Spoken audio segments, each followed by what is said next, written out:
Hello and welcome. Today is March the 14th. So if you read it as 314, it is like the starting digits of pi. 3.14159265, so on and so forth. Okay, so today is Pi Day. So on Pi Day, I was just looking at something that has to do with pi, and what this website does, I'm going to include the link to this webpage in the description.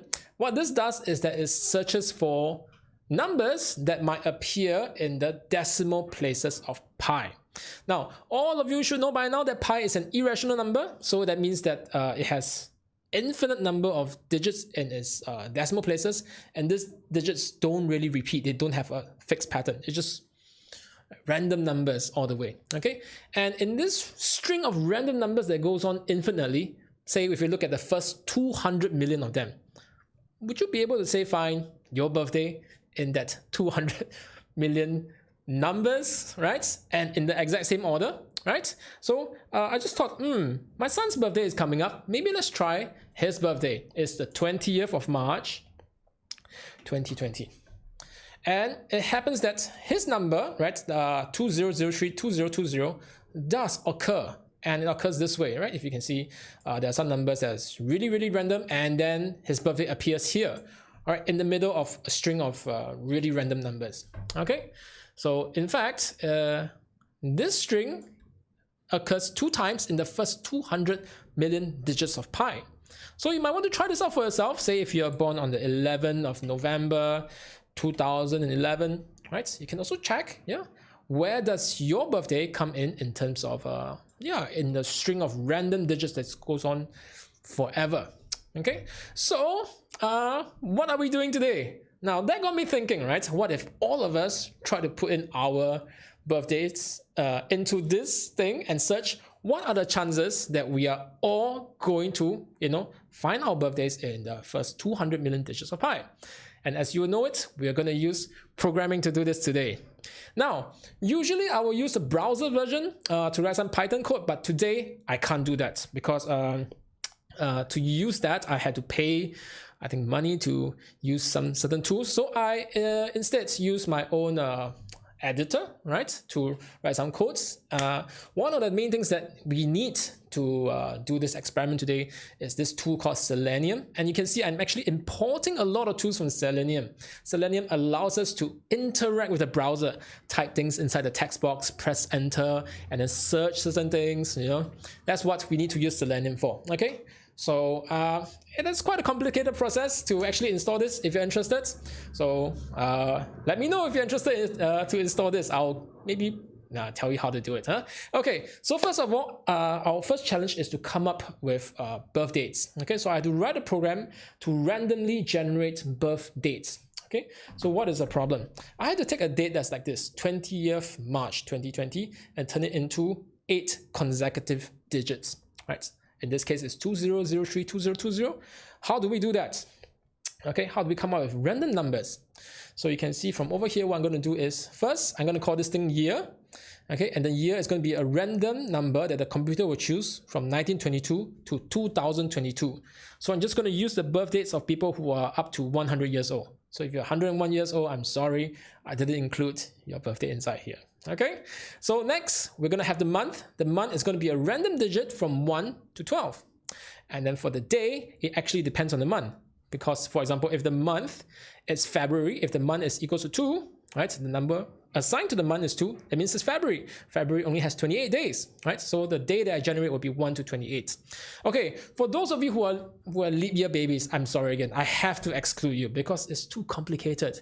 Every 4 years is a leap year, that is fine, but every 400 years is not a leap year, and 100 years is, that's too complicated. I'm sorry, I have to leave you out. Okay, and then we also have months where you have 31 days. Okay, Jan, March, all the way to December. Okay, and the rest of the days are 30 days.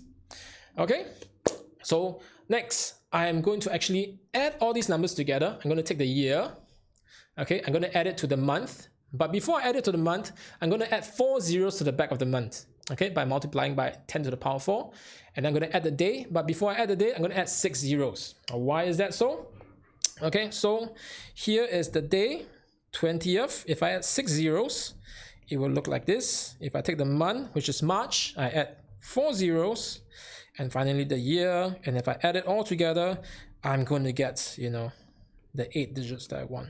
Okay, so this is my birth date generator, random birth date generator.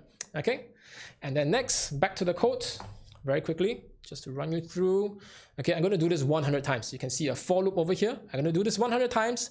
I'm going to put it into the text box. Okay, and then I'm going to see whether it's successful or not. If it's successful, I'm going to increase the counter by 1. Okay, so let me explain conceptually what that means. That means that when I try for the first time, yeah, I put in some random birth date. If it does not succeed, then the counter stays at 0. Okay, on my next try, when it succeeds, I'm going to add 1 to the counter. So this becomes 1. Okay, on my third try, if it doesn't succeed, the counter stays at 1. Okay, the counter only increases when I have a success case.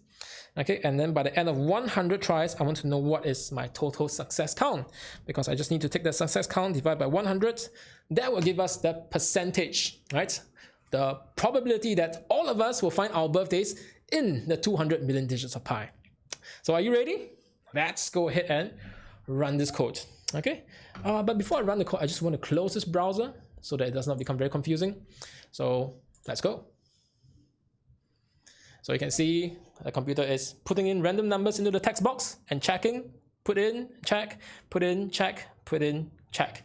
Yeah, and it does this 100 times. So while the computer is doing the work, we can sit back and relax and listen to maybe a song on the birthday of pi.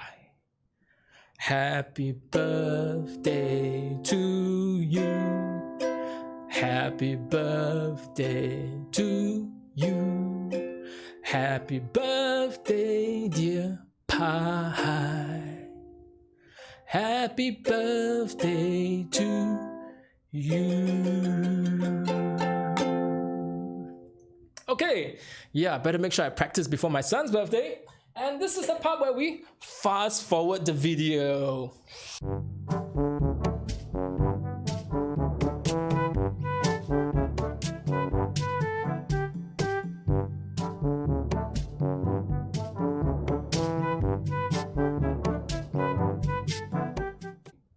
Oh, it just stopped.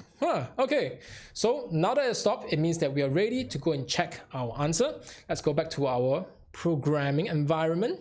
Okay, and look, the probability is 1.0, which means 100% of the time when I try with random numbers, all 100 of them could be found in the 200 million digits of pi, which also means that all of our birthdays are in the decimal digits of pi. That is pretty crazy, right? Like something you never thought about. But that's just another wonderful thing about pi. So yeah. I hope that was interesting. So, and happy Pi Day to you. And I hope to see you in another one of these videos. Hopefully next year we have something interesting for Pi Day as well. So until then, catch you on the flip-flop.